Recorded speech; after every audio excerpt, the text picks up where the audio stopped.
감사하신 아버지 하나님, 귀한 주일 허락하시고 저희들이 한자리에 모여서 함께 먹고 마시고 또 주의 말씀을 들으며 하나님 앞에 예배하는 백성으로 삼아주심을 감사합니다. 이 시간 주의 말씀을 사모하여 이 자리에 모여 사오니 주의 성령님께서 동행하여 주시고 깨닫는 영을 부어주시고 또 깨닫고 우리의 심령에 확신시켜 주시옵소서. 예수님 이름으로 기도합니다. 아멘. 2025년 11월 30일차 미래로 교회 목장 성경교사반입니다. 본문은 열왕기하 2장 1절에서 14절 말씀. 제목은 엘리야의 겉옷을 계승한 엘리사. 그래서 오늘의 이동 경로는 그렇습니다. 길갈에서 출발합니다. 길갈에서 남쪽으로 내려가죠. 베델로 내려갔다가 베델에서 또 여리고로 내려가고 여리고에서 요단강 건너서 요단강가로 넘어가는 그 와중에 일어난 이야기가 되겠습니다. 첫 박스를 보시면 이제 길갈에서 베델, 여리고, 요단까지의 여정입니다. 첫 질문에 엘리야는 왜 3번이나 여기 남아있으라 말했을까요? 왜 3번이나? 무슨 의도가 있습니다. 이 3번은 시험입니다. 이제 상황은 엘리야는 떠날 때가 되었고 엘리사는 계승자가 되어야 하는데 진정성을 시험합니다. 진정성 중에 중요한 것은 충성심. 그 마음이 여전한가? 두 번째 질문에 예언자 수련생들은 무엇을 알고 있었습니까? 오늘, 그러니까 오늘 당장입니다. 급박하죠. 그래서 예언자 수련생들은 오늘 엘리야가 성천할 것을 알고 있는데 엘리야 성천의 의미까지는 잘 몰랐던 것으로 봅니다. 엘리야가 성천은 한다. 이것은 베델 또 여리고 선지학교에서는 알고 있었습니다. 왜 그런가 하면 다음 주에 보면은 여리고 성도들이 엘리야의 성천을 보고 나서 엘리야를 찾으러 골짜기를 사흘 동안 돌아다니는 것을 알 수 있죠. 그래서 성천 소식은 들었지만 성천 이후에 엘리사에게 계승된다는 것, 그것을 몰랐기 때문에 엘리야를 찾는 소동을 벌였습니다. 세 번째 질문에 엘리사는 왜 3번 반복해서 나는 서성을 떠나지 않겠다고 맹세했습니까? 자, 3번. 이는 진심이다. 그리고 왜 떠나지 않겠다고 했는가? 서성을 통해서 진정한 하나님의 일을 보죠. 비슷한 고백이 신약의 베드로에게 있습니다. 주님, 영원한 생명의 말씀이 주님께 있습니다. 우리가 누구에게로 가겠습니까? 엘리야도 똑같은 말입니다. 제가 누구에게로 가야 되겠습니까? 제가 어디로 가야 되겠습니까? 베드로의 고백과 동일하죠.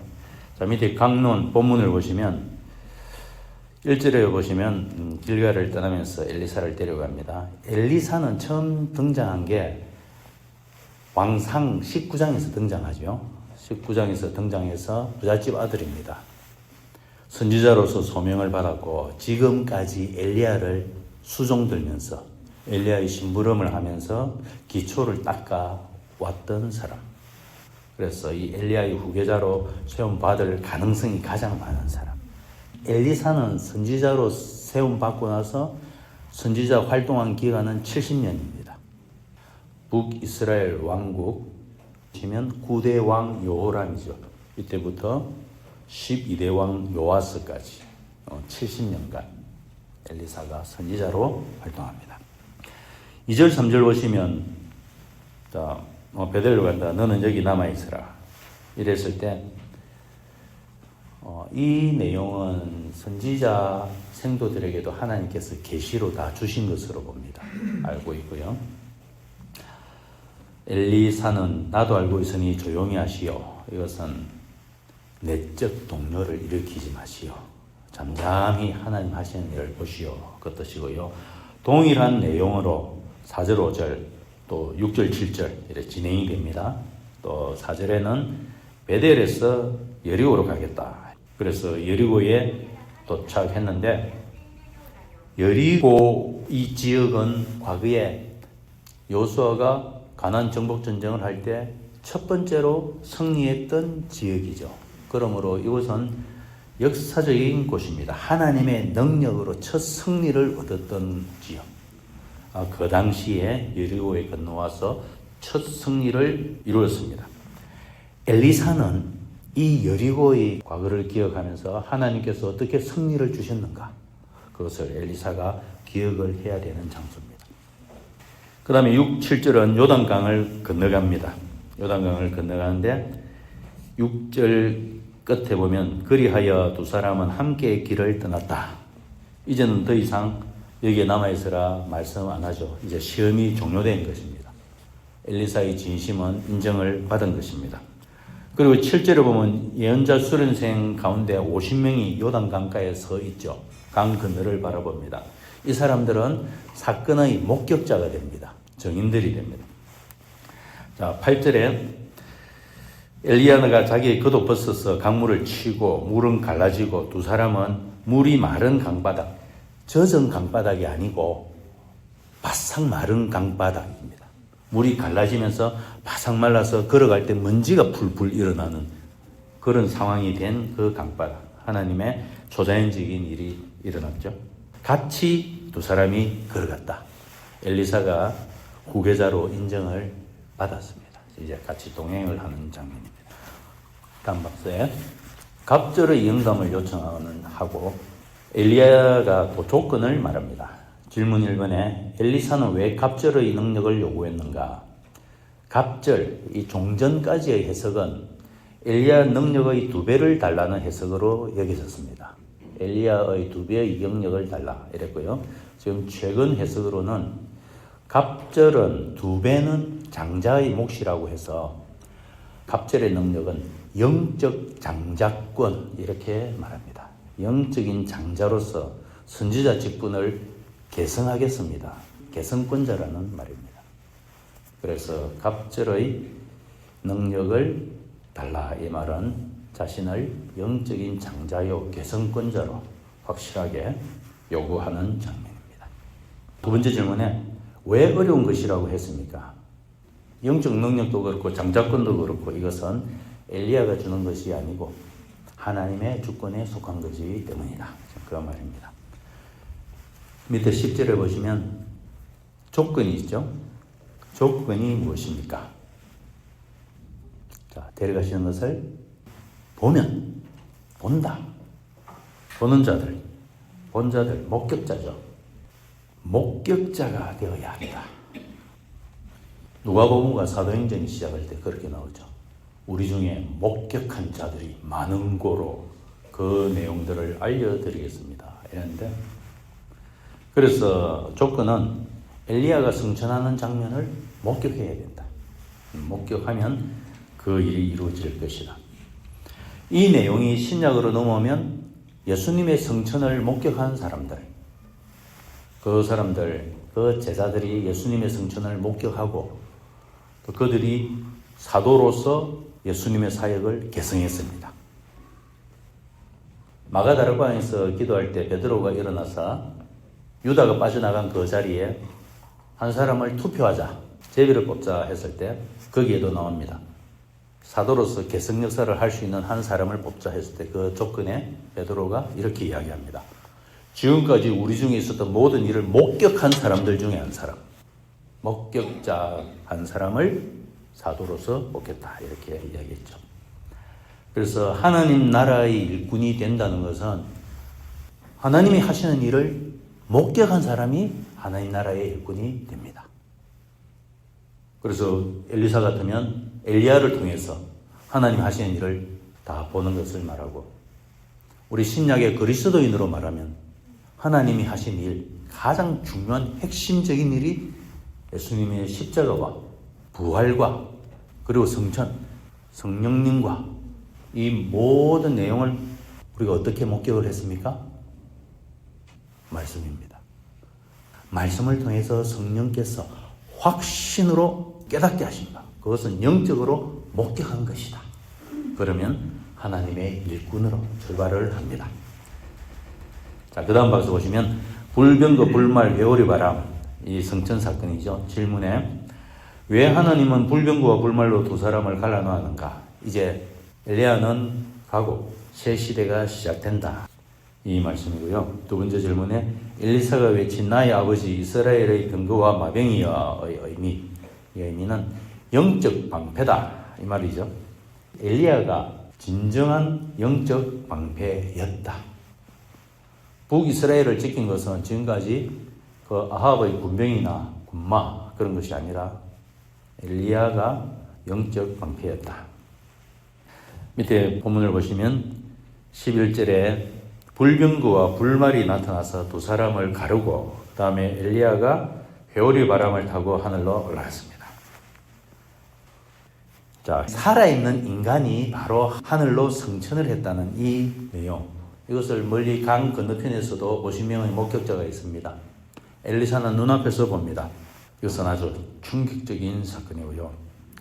불말과 불병거는 하나님의 임재 또는 보호를 상징하는데 엘리사도 불말과 불병거를 보았습니다. 그리고 나중에 엘리사가 또 불말과 불병거를 봅니다. 엘리사도 영적인 시각을 가지고 있습니다. 12절에 엘리사가 그렇게 이야기했는데 나중에 엘리사도 죽을 때 그 당시 왕이 북이스라엘의 요아스 왕인데 동일한 고백을 합니다. 요아스 왕이 이스라엘의 병거와 마병이여 하며 엘리사의 죽음을 슬퍼하는 장면이 나옵니다. 그래서 엘리야도 북이스라엘 방패, 엘리사도 북이스라엘의 영적 방패로 그렇게 활동을 했습니다. 그 다음 박스 보시면 겉옷을 통한 사역을 개성합니다. 질문에 엘리야가 떨어뜨리고 간 겉옷의 의미는 무엇입니까? 이제 떨어뜨리고 간 본인의 사명을 마치고 이제 승천을 했고 그 겉옷은 사명을 상징하고 사역 능력을 상징하고 이것이 엘리사에게 전수가 되었다는 것을 보여주고요. 질문 2번에 엘리사가 왜 엘리야의 주 하나님은 어디 계십니까? 하고 외쳤는데 이제 엘리야의 하나님은 안 계시는 것이 아니라 이제 엘리사의 하나님이 이제 나와 함께 하신다는 이것을 확신하는 장면입니다. 그래서 엘리야는 떠났지만 하나님의 사역은 계속 이어지고 있습니다. 하나님의 능력과 영감이 엘리사에게 임했습니다. 자, 그러면 14절에 떨어뜨리고 간 그 겉옷을 말아서 강물을 치고 강을 건너고 겉옷 자체에 무슨 능력이 있다. 그것은 아닙니다. 겉옷은 상징이고 엘리사는 하나님의 능력을 믿는 자기 믿음으로 이제 선지자 직분을 행하는 것입니다. 개관 엘리야는 길갈에서 베델과 여리고를 거쳐 요단까지 가며 엘리사에게 3번 머무르라고 했지만 엘리사는 끝까지 따라갔다. 예언자 수련생들은 그날 하나님이 엘리야를 데려가실 것을 알고 있었다.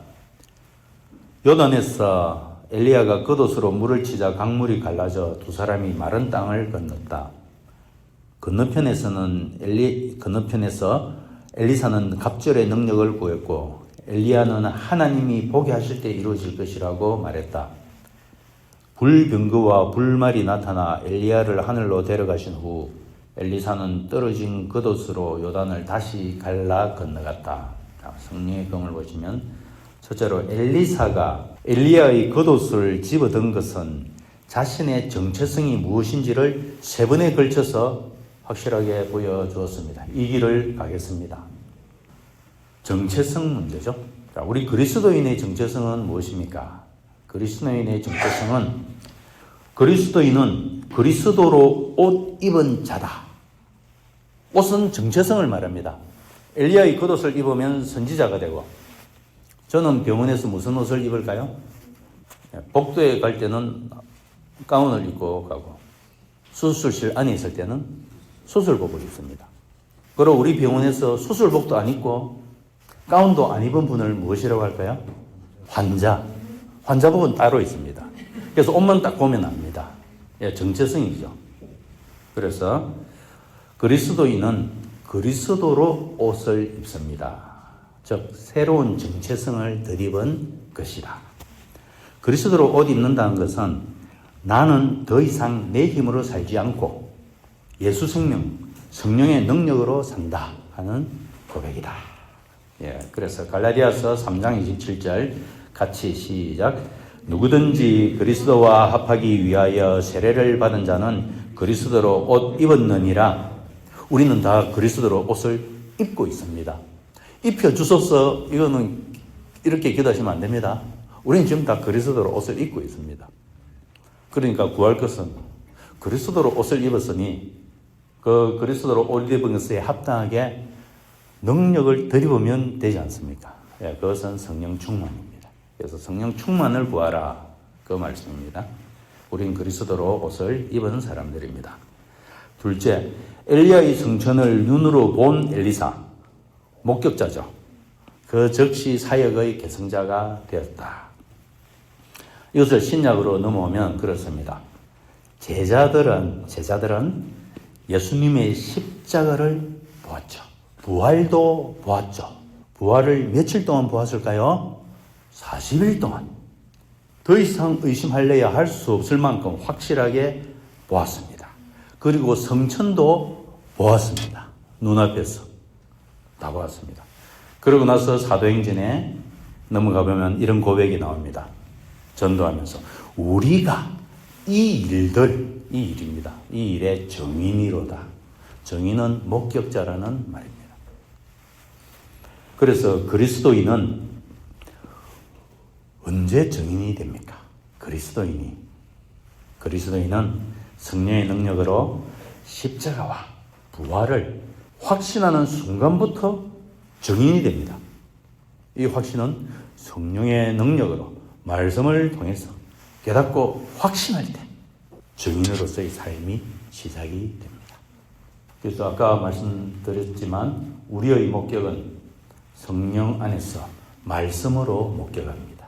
그래서 우리가 예수의 증인이 됩니다. 사도행전 1장 8절 같이 읽습니다. 시작.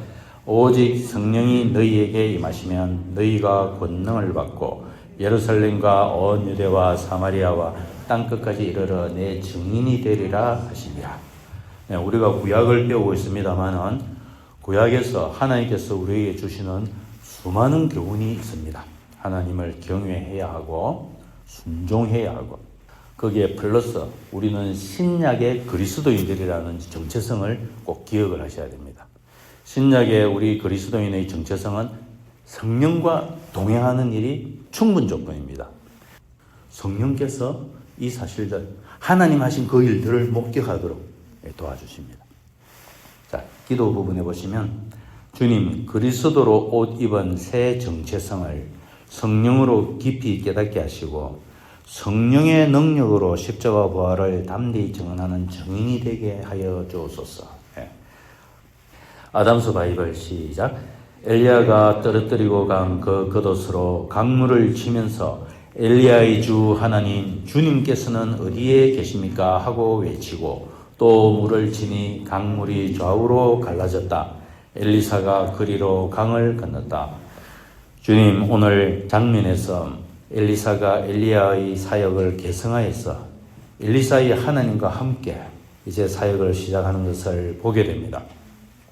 주님 저희의 정체성도 예수 그리스도로 옷 입은 새로운 정체성을 입은 자들임을 고백합니다. 주님 주의 성령님께서 저희 가운데 이 정체성을 확신시켜 주시고 십자가와 부활의 목격자가 되게 하여 주시고 그래서 예수의 증인으로 살아갈 수 있도록 도와주시옵소서. 예수님 이름으로 기도합니다. 아멘.